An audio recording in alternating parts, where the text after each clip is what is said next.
നടന്നു. ആ മൂവ്മെൻറ്റിൻ്റെ ഭാഗമായിട്ടാണ് ഇന്നുണ്ടായത് ഈ കാണുന്ന കേരളം ഉണ്ടായത്. ഞാൻ പറയാൻ കാരണം ഈയിടെ ഞാനൊരു പ്രബന്ധം കാണാനിടയായി. അത് എഴുതിയത് മദ്രാസ് IITയിലുള്ള ഒരു ഗവേഷക വിദ്യാർത്ഥിയാണ്. ടൈംസ് ഓഫ് ഇന്ത്യയിലെ ഒരു ലേഖനം, കേരളത്തെ പറ്റിയാണ്. ആ ലേഖനത്തിൽ അദ്ദേഹം പറയുന്നത് ഈ കേരള മോഡലിൻ്റെ ശില്പി, കേരള മോഡൽ അതിൻ്റെ ശില്പി ശ്രീമൂലം തിരുനാൾ മഹാരാജാവ്. ശ്രീമൂലം തിരുനാൾ മഹാരാജാവ് എന്ന് പറഞ്ഞാൽ 1924 വൈക്കം സമരം നടക്കുന്ന സമയത്ത് മരിച്ചുപോയി ശ്രീമൂലം തിരുനാൾ. മനസ്സിലായോ? നോക്കണേ, ഒന്നാമത് തിരുവിതാംകൂർ എന്ന് പറഞ്ഞാൽ കേരളമല്ല, തിരുവിതാംകൂറിനോട് ചേർന്നാണ് കേരളം എന്ന് മാത്രമേ ഉള്ളൂ. പക്ഷേ തിരുവിതാംകൂറിന് പുറത്ത് വേറെ കുറേ സ്ഥലങ്ങൾ കേരളത്തിലുണ്ട്. രണ്ട്, ഈ 1924 മരിച്ചുപോയി ഈ മനുഷ്യൻ. 924 വൈക്കം സമരം നടക്കുക. ഈ ആധുനിക കേരളത്തിലേക്കുള്ള മലയാളിയുടെ ദീർഘസഞ്ചാരം ആരംഭിക്കുന്ന ഒരു സന്ദർഭമാണ് വൈക്കം സമരം. ആ വൈക്കം സമരകാലത്ത് മരിച്ചുപോയ ഒരു തിരുവിതാംകൂർ രാജാവിന് കേരള മോഡലിൻ്റെ പിതൃത്വം നൽകാൻ ഗവേഷണം നടത്തുന്ന പുതിയ ചെറുപ്പക്കാർ ഉള്ള ഒരു രാജ്യം അത്. അതുപോലെ ഐക്യകേരളം എന്നുള്ളത്, ഐക്യകേരളത്തെക്കുറിച്ച് ഈയിടെ കേരളത്തിലെ വലിയൊരു പണ്ഡിതൻ, ഞാൻ പേരൊന്നും പറയുന്നത് വെറുതെ ആലോചന ഉണ്ടാക്കുന്നുണ്ട്. ഞാൻ നാരായണ മാഷ്ക്കുള്ളൊരു കുഴപ്പമെന്ന് വെച്ചാൽ 10 മിനിറ്റ് സംസാരിച്ചാൽ 100 ശത്രുക്കളുണ്ട്. അതാണ്, 100 ശത്രുക്കളെങ്കിലും ഉണ്ടാക്കാതെ പ്രസംഗം 10 മിനിറ്റ് നടത്താൻ പറ്റുക. അതുകൊണ്ട് ഞാൻ അദ്ദേഹത്തിൻ്റെ പേര് പറയുന്നില്ല, വലിയ പണ്ഡിതനാണ്. അത് ഈ അടുത്ത കാലത്ത് പറഞ്ഞിട്ടുണ്ടത് കേരളം ഉണ്ടാക്കിയത് കൊച്ചി രാജാവ്. ഐക്യകേരളം എന്ന് പറയുന്നത് കൊച്ചി രാജാവിൻ്റെ സംഭാവന. കൊച്ചി രാജാവ് ഐക്യകേരള കൺവെൻഷനൊക്കെ വിളിച്ചു കൂട്ടിയ കൊച്ചി രാജാവ്, അതൊക്കെ ശരിയാണ്. പക്ഷേ കൊച്ചി രാജാവിൻ്റെ ഐക്യകേരളം എന്ന് പറയുന്നത് ഇവിടെയാണ്. ഇത് ഗോകർണം മുതൽ കന്യാകുമാരി വരെ കിടക്കുന്ന ഈ പരശുരാമൻ മഴ വരുന്ന സ്ഥലമാണ്. മനസ്സിലായി? അതാ കൊച്ചി രാജാവ് ഈ ഐക്യകേരള സങ്കല്പം അവതരിപ്പിച്ച കാലത്ത് തന്നെ ഇത് ബ്രിട്ടീഷ് കമ്മട്ടത്തിലടിച്ച കള്ളനാണയമാണ് എന്ന് പറഞ്ഞുകൊണ്ട് അതിനെ ഉപേക്ഷിച്ച, വലിച്ചെറിഞ്ഞ പാർട്ടിയാണ് കമ്മ്യൂണിസ്റ്റ് പാർട്ടി.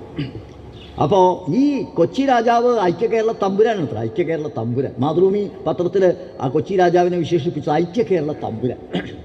ഇങ്ങനെ തമ്പുരാക്കന്മാരാണെന്നൊക്കെ സൃഷ്ടിച്ചതാണ് ഈ പറഞ്ഞതിൻ്റെ അർത്ഥം. മനസ്സിലാവുണ്ടോ പറയുന്നത്? കേരള മോഡലിൻ്റെ ശില്പി ആരാണ്? ശ്രീമൂലം തിരുനാൾ. ഐക്യകേരളത്തിൻ്റെ ശില്പി ആരാണ്? കൊച്ചി രാജാവ്. അപ്പം ചരിത്രം രണ്ട് കാര്യത്തിൽ കൊണ്ട് മനസ്സിലാവും. ചരിത്രം, ആരാണ് ചരിത്രം സൃഷ്ടിച്ചത്, എന്താണ് ചരിത്രം, ആരാണ് ചരിത്രത്തിൻ്റെ കർത്താവ്, നായകന്മാർ. ഇതാണ് വാസ്തവത്തിൽ എല്ലാ പ്രശ്നങ്ങളുടെയും അടിസ്ഥാന ചോദ്യം, ബേസിക് ക്വസ്റ്റ്യൻ ഇതാണ്. അപ്പോൾ കേരളത്തെ ഇത് നമ്മൾ ഈ കേരളം ഈ പറഞ്ഞ സാധാരണ മനുഷ്യർ ഉണ്ടാക്കിയതാണ് കേരളം. തിരുവിതാംകൂറും മലബാറും തമ്മിൽ വ്യത്യാസം ഉണ്ടായിരുന്നു, മുമ്പ് തന്നെ വ്യത്യാസം ഉണ്ടായിരുന്നു. തിരുവിതാംകൂറിൽ എന്താ സംഭവിച്ചു വെച്ചാൽ അവിടെ നേരത്തെ കൂട്ടി ഈ ലാൻഡ് റിഫോമിൻ്റെ ഒരു ആദ്യ പതിപ്പ് അവിടെ വന്നു കഴിഞ്ഞു. തിരുവിതാംകൂർ 19ാം നൂറ്റാണ്ടിൻ്റെ ആദ്യത്തിൽ തന്നെ ഈ തിരുവിതാംകൂറിൽ എന്താണ് പണ്ടാരപ്പാട്ട വിളംബരം എന്ന് പറയുന്നൊരു ഇത് വരുന്നു. രാജസ്വവും ദേവസ്വവും ആയിട്ടുള്ള ഭൂമികൾ മുഴുവൻ കൃഷിക്കാരന് സ്ഥിരാവകാശം കൊടുക്കും. അതാണ് പണ്ടാരപ്പാട്ട വിളംബരം. അതിന് ആ വിളംബരം വരാൻ കാരണം ബ്രിട്ടീഷുകാരുടെ സ്വാധീനം കൊണ്ടാണ്. ബ്രിട്ടീഷുകാർക്ക് ഈ തോട്ടം ഒക്കെ ഉണ്ടാവും, വലിയ തോട്ടങ്ങളൊക്കെ ഉണ്ടാക്കണം. ഒക്കെ രാജാവിൻ്റെ സ്വത്തല്ലേ. അപ്പോൾ അവിടെ തോട്ടം ഉണ്ടാക്കിയിട്ട് ഒരു ദിവസം തോട്ടം ഉണ്ടാക്കി 3 മാസം കഴിഞ്ഞാൽ അത് ഒഴിഞ്ഞു കൊടുക്കാൻ പറ്റില്ല. അപ്പോൾ ഈ തോട്ടക്കൃഷി നടത്തുക എന്ന സായിപ്പിൻ്റെ താല്പര്യം സംരക്ഷിക്കാൻ വേണ്ടിയാണ് ഇത് പണ്ടാരപ്പാട്ട വിളംബരം. പക്ഷെ പണ്ടാരപ്പാട്ട വിളംബരം ഉണ്ടായെങ്കിലും അത് ജനങ്ങൾക്ക്, പ്രത്യേകിച്ച് അവിടുത്തെ ഈ അഹിന്ദുക്കൾക്കും അവർണർക്കും, തിരുവിതാംകൂറിൽ ഉയർന്ന ഉദ്യോഗങ്ങൾ മുഴുവൻ ആരായിരുന്നു? ഹിന്ദുക്കളേ ഉള്ളൂ. അതിൽ വലിയ ഉപരി ഉദ്യോഗങ്ങൾ മുഴുവൻ ബ്രാഹ്മണർക്കാണ്. കേരളത്തിലെ ബ്രാഹ്മണർക്കല്ല. കേരളത്തിലെ ബ്രാഹ്മണർ സ്കൂളിലേക്കൊന്നും പോകാറില്ല. സ്കൂളിൽ പോകണതൊക്കെ പുച്ഛാണ് നമ്പൂരാർക്ക്. അതുകൊണ്ട് നമ്പൂരിമാരെയൊന്നും ഇവിടെ കിട്ടില്ല. അതുകൊണ്ട് അവിടുന്ന് ആന്ധ്രയിൽ നിന്നും തമിഴ്നാട്ടിൽ നിന്നൊക്കെ ബ്രാഹ്മണരെ കൊണ്ടുവന്നിട്ടാണ് ഇത് ദിവാനൊക്കെ ആക്കുക കേട്ടോ. ചീഫ് സെക്രട്ടറി ദിവാനൊക്കെ അവിടുന്ന് ബ്രാഹ്മണർ. അതിൻ്റെ താഴെയുള്ളൊക്കെ നായന്മാരും. OBC വിഭാഗത്തിനോ മുസ്ലിങ്ങൾക്കോ ക്രിസ്ത്യാനികൾക്കോ എന്തില്ല, ജോലി കൊടുക്കില്ല. സർക്കാരിന് ജോലി കൊടുക്കില്ല. അങ്ങനെ കാരണം ഉണ്ടായിരുന്നു അവിടെ. അതിനെതിരായിട്ടാണ് നിവർത്തന പ്രക്ഷോഭമൊക്കെ വരുന്നത്. ഞാൻ പറയുന്നത് ഇത്തരത്തിലൊരു പ്രക്ഷോഭത്തിലേക്ക് ഈ സമുദായങ്ങൾ നീങ്ങാൻ കാരണം എന്താ? ആ സമുദായങ്ങൾക്ക് ഭൂമി കിട്ടിയതുകൊണ്ടാണ്. അതാണ് ഞാൻ പറയാൻ ശ്രമിച്ചത്. ഭൂമി കിട്ടിയതോടുകൂടി അവരുടെ കാഴ്ചപ്പാടിൽ മാറ്റം വന്നു, അവകാശബോധമുണ്ടായി, ആത്മബോധമുണ്ടായി. ഏകദേശം ഇവിടെ അതില്ല. ഇവിടെ ഇല്ല എന്നുള്ളതുകൊണ്ടാണ്. മലബാറിലില്ല. മലബാറിൽ നമ്മൾ തിരുവിതാംകൂറുകാരൻ കൊച്ചിനേക്കാൾ മേലെയാണ് മലബാർ എന്നാണ് മലബാറുകാരുടെ ധാരണ.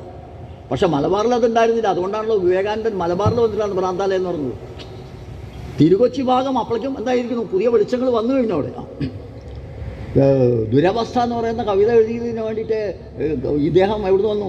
കുമാരനാശാൻ അവിടുന്ന് വന്നിട്ട് ഇവിടുത്തെ കാര്യമാണ് പറഞ്ഞത് അല്ലേ. ഇത് വമ്പാർന്ന അനാചാര മണ്ഡലഛത്രരായി നമ്പൂരാർ വാഴുന്നൊരേറനാട്ടിൽ ആണെന്ത് ഈ ദുരവസ്ഥ. ശ്രദ്ധിക്കണം, ഇതുപോലെ നമ്പൂരി മേധാവിത്വം അവിടെ ഇല്ല. തിരുവിതാംകൂറിലോ കൊച്ചിയിലോ ഇല്ല, വടക്കൻ കേരളത്തിലുമില്ല. ഈ കൊച്ചിയിലുണ്ട്. കൊച്ചി ആൻഡ് സൗത്ത് മലബാർ, അവിടെയാണ് ഈ നമ്പൂരി മേധാവിത്വം. ആ നമ്പൂരി മേധാവിത്വം നിലനിൽക്കുന്ന ഏറനാട്ടിൻ്റെ പശ്ചാത്തലത്തിലാണ് എന്ത് ദുരവസ്ഥ വരുന്നത്. ഒരു നമ്പൂരി പെൺകുട്ടി ഒരു പുലയ യുവാവിനെ വിവാഹം കഴിക്കും. ഞാൻ എൻ്റെ കഥ പറയുന്നത്. അപ്പോൾ വാസ്തവത്തിൽ അതൊരു സ്ഫോടകശാലയ്ക്ക് തീ കൊടുക്കുന്നത് പോലൊരു സംഗതിയാണ് കുമാരനാശാൻ ചെയ്തത്. ആ ദുരവസ്ഥ വന്നിട്ട് 5 കൊല്ലം കഴിഞ്ഞപ്പോഴേക്കും അടുക്കളയിൽ നിന്ന് അരങ്ങത്തേക്ക് എന്നുള്ള നാടകം വീട്ടിൽ എഴുതി. ഈ നമ്പൂരിത്തത്തിൻ്റെ സകല വൈകൃതങ്ങളെയും ഇത് വലിച്ച് പുറത്തിട്ട് പരസ്യമായിട്ട് ചവിട്ടി തേക്കുന്ന അതിഗംഭീരമായിട്ടുള്ള ഒരു പ്ലേയാണിത്. ആരോടെ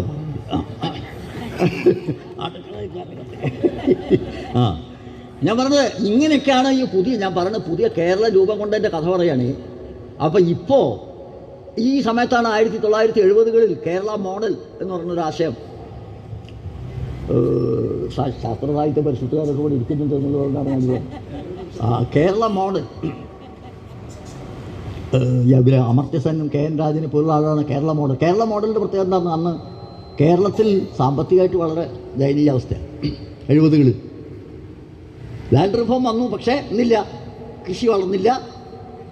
ആ കൃഷിയുടെ ഇൻഡസ്ട്രിയലൈസേഷൻ നടന്നില്ല. ഇൻഡസ്ട്രിയലൈസേഷൻ നടന്നില്ല എന്ന് മാത്രമല്ല, ഈ കൃഷിയുടെ വ്യവസായവൽക്കരണം വന്നു. അതുകൊണ്ടാണ് കൃഷി തകർന്നു പോയത്. കൃഷി തകർന്നുകൊണ്ട് തന്നെയാണ് ഇൻഡസ്ട്രിയലൈസേഷൻ വരാതിരുന്നത്. അപ്പോൾ ഇന്ത്യയിൽ ഏറ്റവും സാമ്പത്തികമായിട്ട് പിന്നോക്കം കിടക്കുന്ന സ്റ്റേറ്റായിരുന്നു കേരളം 70-കളിൽ.